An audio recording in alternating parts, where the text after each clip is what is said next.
ধুলাই পড়ে মূর্তির নামে ভাস্কর্যের নামে মূর্তি স্থাপনের প্রতিবাদে তৌহিদি জনতা ঐক্য পরিষদ আয়োজিত আজকে এই গণসমাবেশে সভাপতির বক্তব্য রাখবেন এদেশের কোটি কোটি তরুণ এবং যুব সমাজের অহংকার ইসলামী আন্দোলন বাংলাদেশের সিনিয়র নায়েব আমির রাজপথের লড়াকু সৈনিক সংগ্রামী জননেতা হযরত মাওলানা মুফতি সৈয়দ মোহাম্মদ ফয়জুল করিম শাইখ চরমনাই বক্তব্য রাখবেন।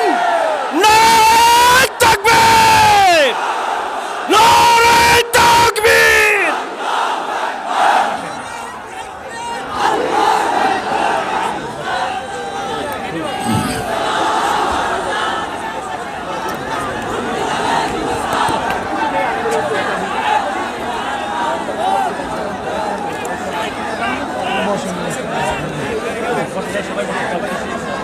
نحمد ونصلي على رسوله الكريم أما بعد فأعوذ بالله من الشيطان الرجيم بسم الله الرحمن الرحيم إن الدين عند الله الإسلام درشد اللهم صل على سيدنا ونبينا وشفيعنا وحبيبنا مولانا محمد صلى الله عليه وعلى آله وأصحابه وبارك وسلم আজকে মজলিসের ওলামায়ে কেরাম সর্বস্তরের তৌহিদি জনতা আমরা এখানে কেন এসেছি? ভাস্কর্যের নামে যে মূর্তি স্থাপনের চক্রান্ত চলতেছে, আমরা তৌহিদি ঐক্যবদ্ধভাবে সেই চক্রান্তকে রুখে দেব। আমরা সেখানে মূর্তি হতে দেব না। এই ব্যাপারে আমরা সবাই একমত। আমরা কারা কারা একমত দুই হাত তুলে প্রশাসনকে বলবো, আপনারা দেখেন এটা একটা সমর্থন, এটা একটা সমর্থন। আমরা কেউ ওখানে মূর্তি হতে দেব না। হাত নামাই দেখেন, যদি মাস পিপুলের ভোট অনুযায়ী সরকার গঠন হতে পারে, তাই মাস পিপুলের রায় অনুযায়ী সিদ্ধান্ত কেন হবে না? মাস পিপুল রায় দিয়েছে ওখানে মূর্তি হবে না। যদি আমাদের গাজী সাহেব বলেছিলেন রিক্সাওয়ালাদের মাথার ঘাম পায়ে ফেলা টাকা দিয়ে আমরা অযথা কোনো কাজ করতে চাই না।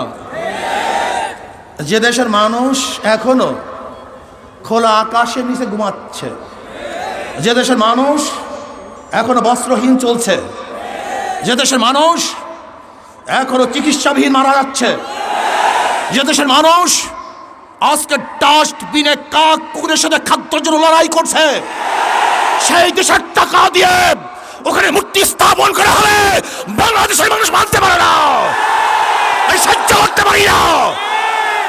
এদেশ কার বাবার দেশ নয়, এদেশ কার দাদার দেশ নয়। আমাদের টাকা দিয়ে মূর্তি স্থাপন করতে দেওয়া হবে না। আন্দোলন করবো, সংগ্রাম করবো, জিহাদ করবো, লড়াই করবো। ভাইয়ের আমার কথাবার্তা ক্লিয়ার।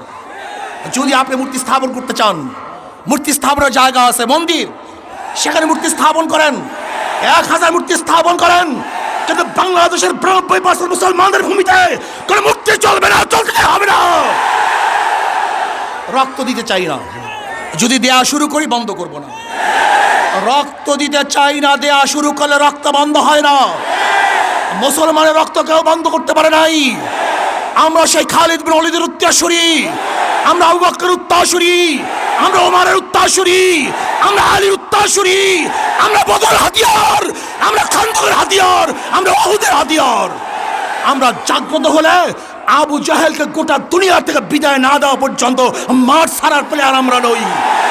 তারা ভাইয়েরা আমার কথাবার্তা ক্লিয়ার।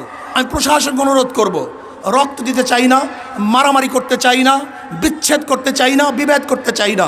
শুধু চাই শেখ সাহেবের রুহের মাগফিরাতের জন্য এমন এক ব্যবস্থা করা হোক, সুন্দর একটা কাজ করা হোক, কিয়ামত পর্যন্ত মানুষ তার জন্য দোয়া করবে। কিন্তু আমরা রাশিয়ার লেনিনের 72 ফুট মূর্তি যদি ক্যারিন দিয়ে তুলে সাগরে নিক্ষেপ করতে পারে, তাহলে আমি মনে করি শেখ সাহেবের এই মূর্তিকেও আজকে হোক কালকে হোক উঠিয়ে সেটা এই বুড়িগঙ্গা নিক্ষেপ করবে। তখন লজ্জিত হবেন, অপমানিত হবেন। আমরা শেখ সাহেবকে আহ্বান করতে চাই না, তাকে লজ্জিত করতে চাই না। তার মাথার মধ্যে পাখিতে কাকে পায়খানা করবে তা আমরা দেখতে চাই না। কোন জায়গায় মূর্তি স্থাপন করতে চান? দুই পাশে মসজিদ, ডানেও মসজিদ বামেও মসজিদ। যেখানে আল্লাহু আকবার ধ্বনি হবে, যেখানে আশহাদু আল্লা ইলাহা ইল্লাল্লাহ পড়া হবে, সেখানে নেমেই মূর্তি দেখবে, এটা আমরা দেখতে চাই না। স্পষ্ট কথা, ঢাকা শহরে ধুলাই পড়ে কাউর ভাস্কর্যের নামে মূর্তি স্থাপন করতে দেওয়া হবে না। যদি লড়াই করতে হয়, লড়াইতে সবাই রাজি আছেন ইনশাআল্লাহ? কে কে আছেন? নারায়ে তাকবীর, নারায়ে তাকবীর। পুরো ভাইরা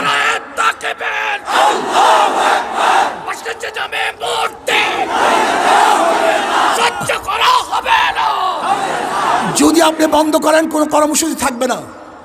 এই পর্যন্ত আমাদের কর্মসূচি। আপনার কাজের উপরে ভবিষ্যৎ কর্মসূচি নির্বাচন করবে, নির্ধারিত হবে। যদি মূর্তি স্থাপন করার চেষ্টা করেন, এমন ঢেউ দেওয়া হবে। এইটা তো মাত্র 1 নম্বর সিগন্যাল, 2 নম্বর বাকি হয়ে গেছে, 10 নম্বর বাকি। মহাবিপর্যয় কথা বাকি আছে। এমন টর্নেডো সৃষ্টি হবে, ভেঙে তছনছ হয়ে যাবে ইনশাআল্লাহ। টর্নেডো, মহাবিপদ সংকেত, মানুষের ঢেউয়ে মূর্তি সব বুড়িগঙ্গায় পড়ে যাবে, ওখানে মূর্তি থাকতে পারবে না। কাজে আল্লাহ পাক আমাকে এবং আমাদের সবাইকে এই মূর্তি বিরোধী আন্দোলনে অংশগ্রহণ করার তৌফিক দান করুন। ভবিষ্যতে যখন ডাক দেওয়া হবে, সবাই রাজি আছেন ইনশাআল্লাহ? সবাই চলে আসবো। আজকে এখানেই আমাদের কর্মসূচি সমাপ্ত। শান্তিপূর্ণভাবে আমরা কর্মসূচি আসলে আলহামদুলিল্লাহ শেষ করছি। যারা সহযোগিতা করছেন, খাস করে প্রশাসনের আমি বন্ধুদেরকে শ্রদ্ধা নিবেদন করতেছি, ধন্যবাদ জ্ঞাপন করতেছি। আপনারা ভালো কাজে এইভাবে সহযোগিতা করবেন, আমরাও ভালো কাজে আপনাদের পাশে থাকবো। আল্লাহুম্মা আমিন।